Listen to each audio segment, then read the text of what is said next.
Olá, Deus abençoe a sua vida. Está pronto para ler mais 6 salmos?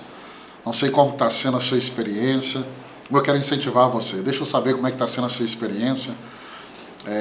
Tira uma foto aí, coloque lá no Instagram, me marque, porque para mim está sendo desafiador falar em tão pouco tempo de 6 capítulos de salmos, mas está sendo muito prazeroso. Eu estou crescendo muito. Eu espero que você também esteja crescendo. Salmo 31, Salmo de Davi. Qual é o propósito desse salmo? Buscar refúgio em Deus e pedir livramento dos inimigos. O assunto principal é Deus como refúgio, um refúgio seguro em meio à adversidade. Verso 1 e 2, em ti, Senhor, me refugio. Nunca permitas que eu seja humilhado. Livra-me da tua justiça. Inclina os teus ouvidos para mim. Vem livrar-me depressa. Então Davi começa pedindo a Deus que livre, que Ele seja a sua rocha, a sua fortaleza. Há um pedido aqui de pressa. Deus, apressa-te em me responder. Apressa-te, Senhor. Davi vai usar essa linguagem em vários momentos. Ele tem pressa. Pastor, eu posso orar assim? Não só pode, como deve. Se você tem pressa, pode orar. Fala, Deus, apressa-te em me responder. Davi aqui, ele vai descrever também, neste salmo, a sua angústia e perseguição pelos seus inimigos. Mas em meio a essa perseguição, essa angústia, ele vai reafirmar sua confiança em Deus. Davi vai fazer um clamor aqui por socorro, destacando que Deus conhece as suas aflições e guarda a sua vida. Verso 14 ao 15. O salmo aqui, 31, termina com um louvor a Deus pela sua bondade e a sua proteção. Deixa eu ler aqui o verso de número 24. Verso 23. Amem o Senhor, todos vocês, os seus santos. O Senhor preserva os fiéis, mas os arrogantes dá o que merece. Sejam fortes e corajosos, todos vocês que esperam no Senhor. Interessante que Jesus, ali na cruz, ele vai citar o verso 5 do Salmo 31. Nas tuas mãos eu entrego o meu espírito. E ali na cruz, Jesus, lá em Lucas capítulo 23, verso 46, ele vai dizer, nas tuas mãos entrego o meu espírito. A mesma declaração de Davi aqui no Salmo 31, verso 5. O que nós dizemos é que esse salmo também é um salmo messiânico. O Salmo 31, ele nos ensina a confiar em Deus como nosso refúgio em tempos de angústia.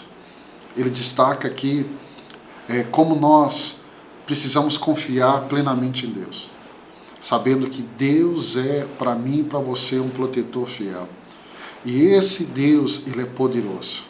Vamos para o capítulo 32, Salmo 32, no capítulo Salmo 32, é o Salmo de Davi também, e o propósito dele é celebrar o perdão de Deus e a bem-aventurança que há no arrependimento. O assunto principal é o poder do perdão e a importância da confissão. Olha o verso 1, Salmo 32. Como é feliz aquele que tem sua transgressão perdoada e seus pecados apagados.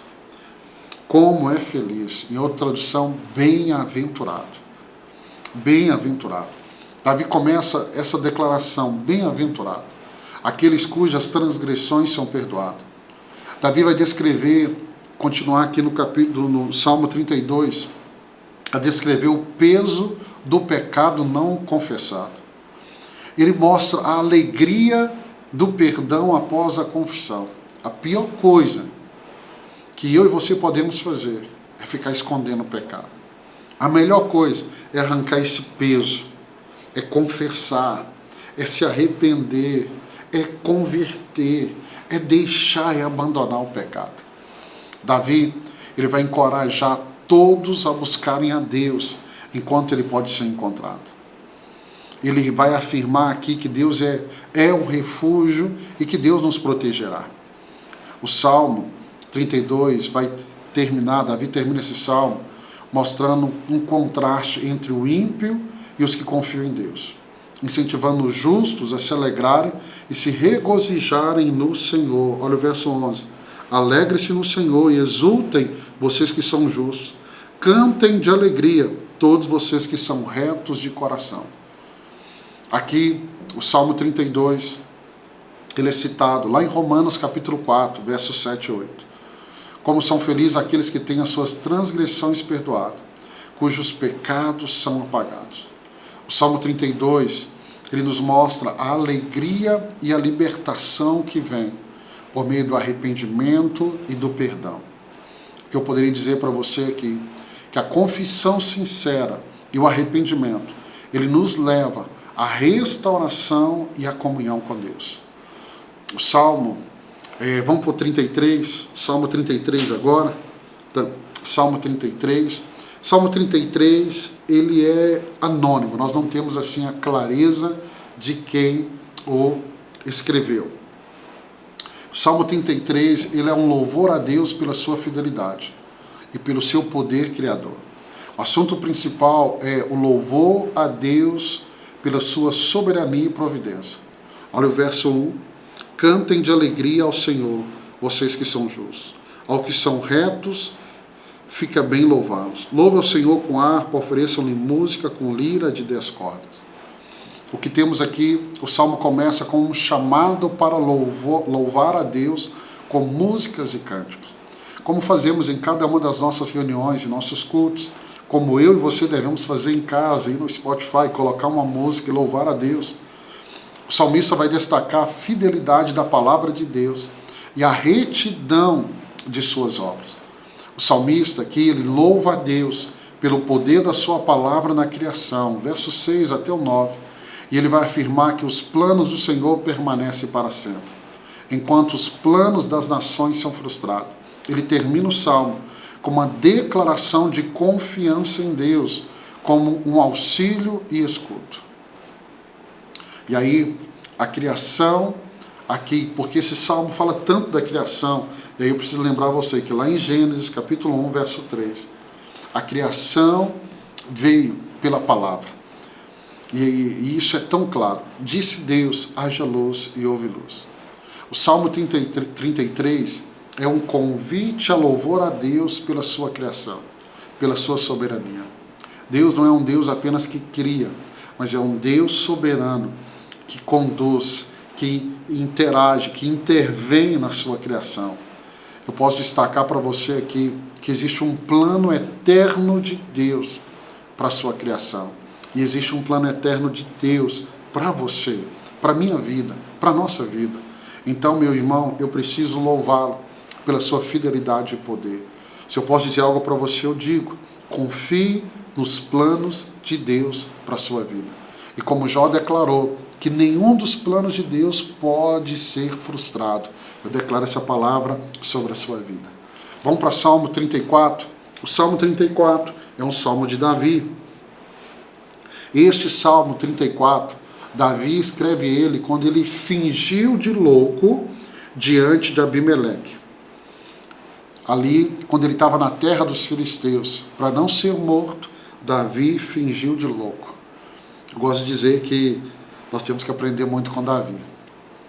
Tem pessoas que nós temos que fingir de louco. Só assim, para a gente ter uma sanidade. Vamos lá. Verso 1 ao 3. Davi começa louvando a Deus em todo o tempo e convidando os humildes a se alegrarem com ele. Davi vai relatar que buscou o Senhor e foi livrado de todos os seus temores, de todos os seus medos. E aí Davi vai encorajar outros a provar e verem que o Senhor é bom. Aí olha no verso 8, o Senhor é bom. E Davi vai destacar que o Senhor cuida dos justos e os livra das suas tribulações.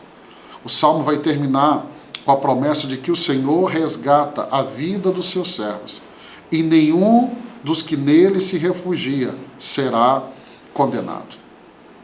O Salmo 34, aqui o verso 12 até o 16, nós vamos ver uma citação pelo apóstolo Pedro. Lá na primeira carta de Pedro, capítulo 3, verso 10 ao 12. Pois quem quiser amar a vida e ver dias felizes, guarda a sua língua do mal e os seus lábios da falsidade. Verso 12, aqui do Salmo de número 34. Olha o que Davi diz. Quem de vocês quer amar a vida e desejar ver dias felizes, guarda a sua língua do mal e os seus lábios da falsidade. O Salmo 34, ele é um incentivo para mim e para você, a louvar a Deus por seus livramentos, a confiar na sua bondade. Eu quero lembrar você e eu, porque nós temos experimentado da bondade de Deus. O Senhor é bom, Ele permanece sendo bom, sempre bom. Eu e você somos chamados a compartilhar essa experiência com outros, a sermos, como a Bíblia diz, testemunhas. A bondade de Deus na sua vida, ela precisa ser conhecida, testemunho. Conte para as pessoas o quanto Deus está sendo bom.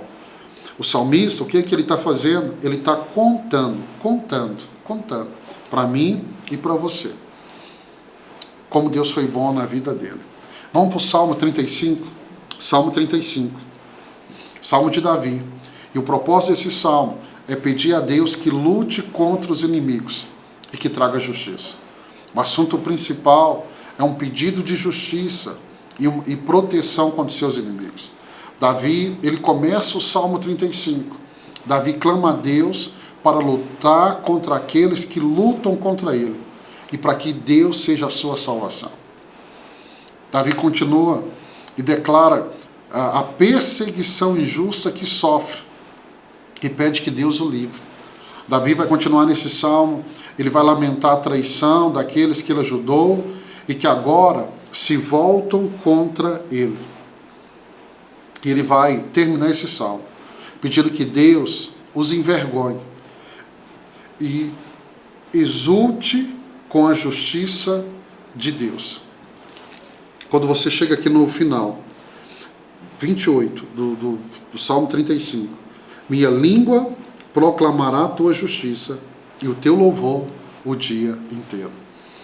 Essa confiança de Davi já havia declarado lá no Salmo 7, no verso 6. O Salmo 35, ele nos ensina a buscar a justiça de Deus em meio à perseguição. Quando você for perseguido, Jesus lá no Sermão do Monte vai dizer, bem-aventurado, quando você for perseguido. Então, faça como Davi. No meio da perseguição, não fique com mimimi, com choradeira, com reclamação. Se alegre por ser perseguido por causa do Evangelho, mas faça como Davi. Peça a Deus para te guardar, peça a Deus para ser a sua justiça. O que eu posso aprender aqui, e eu quero te ensinar, que quando eu e você enfrentamos injustiça, enfrentamos traição, nós podemos confiar que Deus é o nosso defensor. E o justo juiz trará justiça no tempo devido. Vamos terminar agora no Salmo 36. Salmo 36, Salmo de Davi. E o Salmo 36, o propósito dele é contrastar a maldade humana com a fidelidade e a misericórdia de Deus. O assunto principal é a maldade dos ímpios e a bondade de Deus. Davi começa esse salmo e ele vai começar a descrever a maldade dos ímpios. Há no meu íntimo um oráculo a respeito da maldade do ímpio. Aos seus olhos é inútil temer a Deus. Ele se acha tão importante que não percebe que nem rejeita o seu pecado. Davi começa mostrando a maldade dos ímpios. Eles não temem a Deus. E eles tramam o mal. Isso vai ficar claro no verso 3 e 4. Davi continua que ele vai contrastar isso com a imensidão do amor, da fidelidade, da justiça e do cuidado de Deus. Versos 5 e 7. O teu amor, Senhor, chega até os céus, a tua fidelidade até as nuvens. A tua fidelidade até as nuvens. Davi vai celebrar aqui nesse salmo a abundância da casa de Deus e a vida que ele dá. Olha o verso 8. Eles se banqueteiam na fartura da sua casa. Tu lhes dá de beber do teu rio de delícias, pois em ti está a fonte da vida, graças à tua luz vemos a luz. E ele termina a Deus com um pedido para que Deus continue com a sua bondade para com o justo e proteja os retos de coração.